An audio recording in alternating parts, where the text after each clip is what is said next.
In this series of videos, we've been looking at relevant costs for decision making. As always, the worksheet problems we work through are linked right below this video, so you can go ahead and click that link and download the worksheet. The second type of decision we're going to look at, in the last video we looked at keep or replace a piece of old equipment. Should we keep it? Should we replace it with a newer efficient model? This one we're going to look at whether we should drop or retain a segment of our business. So we call this a drop or retain problem. And what do I mean by that? Well, let's read the question and you'll see what I mean. Jen Sweaters mass produces sweaters to be sold in major department stores. The company's sweater vest segment has been experiencing losses for several years. So we got a sweater company. They make all sorts of different polos and different shapes and sizes of sweaters, and they also make sweater vests. But the sweater vest segment has been experiencing losses for several years. The most recent monthly income statement for the sweater vest segment is shown below. And let's see. Oh yeah, I can see. Wow, losing lots of money, losing $126,000. And so, not surprisingly, I can kind of. Well, I wrote the question, so I know where it's going. But you can kind of guess where this is going. The company's saying, "Hey, should we stay in the sweater vest business? Like, does it make sense for us to be there if we're losing money on sweater vests and presumably making money on sweaters and other types of shirts and things?" The discontinuance of the sweater vest line would not affect the sales of the company's other product lines and would have no effect on the company's total general factory overhead or total purchasing department expenses. Would you recommend the sweater vest product line be discontinued? Support your answer with computations. Okay, so we got to look at this and we got to say, okay, what costs and revenues are relevant to dropping the sweater vest line? Well, if we get rid of the sweater vest line, we get rid of the sales for sure. It's going to sell zero. We get rid of all the variable expenses. We get rid of the total variable expenses. We get rid of the contribution margin. That goes to zero, right? Sales go to zero. My variable expenses go to zero.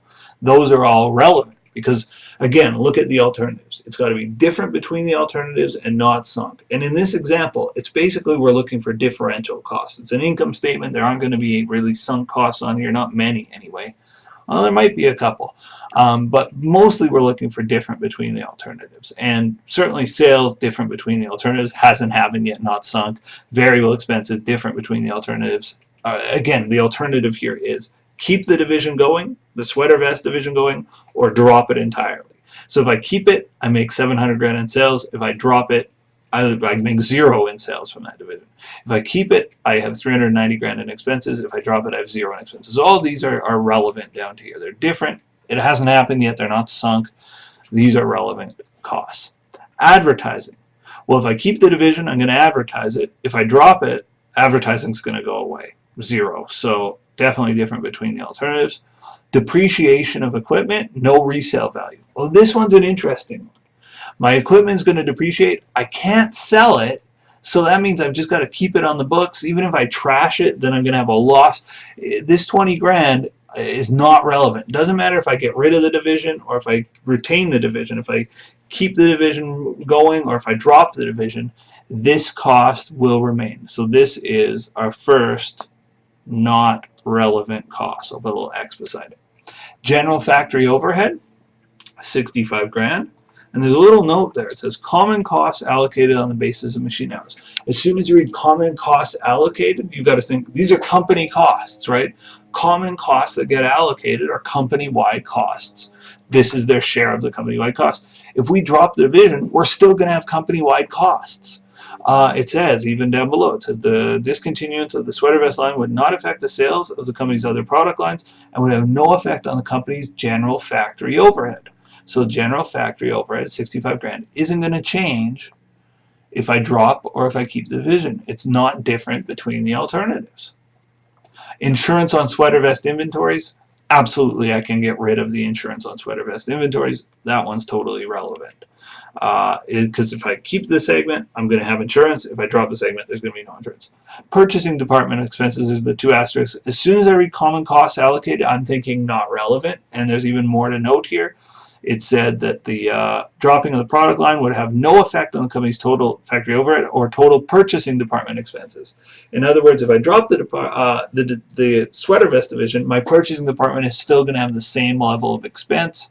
This cost is not relevant. Salary of the sweater vest manager, unfortunately for him, he will be let go if there's no sweater vest division, so his salary will be 0 if there's no division, and it'll be 45 grand if there is a division. So, looking through this, we can go about it a couple of different ways. One way is just to make a new income statement for the company without having this division and say, what does that income statement look like? And maybe I'll do that quickly beside here. So let me do that actually really quickly. So my sales will be 0 if I drop the division. My variable expense is 0, 0, 0, 0, 0, 0. My advertising will go to 0. My depreciation of equipment will stay at 20. My general factory overhead will stay at 65 because I don't lose it. My advertising, that was 97, will be 0. Not advertising, rather. Insurance will be 0. My purchasing department expenses, unfortunately, I have to keep them. They'll be 50. My salary of the sweater vest manager will be 0. The total here, 20 plus 65 plus 150 is 20 plus 65 plus 50 rather is 135. So, scrolling down a bit, overall I would lose 135 if I drop the division because I'm stuck with those expenses. Basically, it's how many expenses are we stuck with? We're stuck with 135 grand in expenses versus 126. We're 9K better to keep the division going. Now, another way of looking at this and another way of computing this, because that wasn't really a proper relevant cost analysis, let's look at what's relevant. The first thing that you look at in dropping a division is you lose the contribution margin, right? You lose the sales and the variable expenses. So I'm going to say CM lost, and our CM lost is 212 grand. So that's the bad news. And you kind of accept that because you go, okay, I'm going to lose some contribution margin, but I'm going to save on fixed expenses. Fixed expenses saved. And the fixed expenses we save on are all the relevant ones, all the ones with check marks, 61, 97, and 45.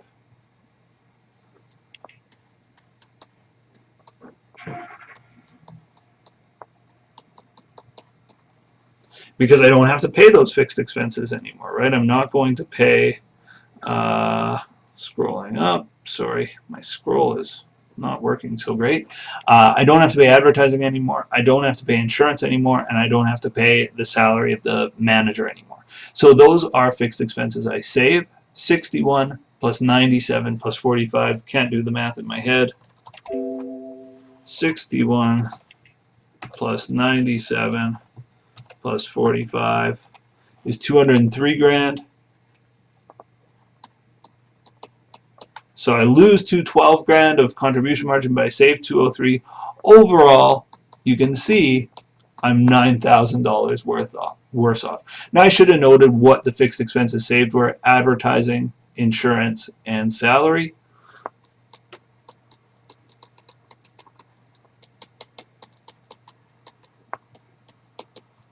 So I saved 61 grand in advertising, 97 in insurance, 45 in salary. So my total fixed expenses saved are 203, but you can see I lose 212 in contribution. So my net benefit, in this case it's not a net benefit, it's my net loss from dropping the division.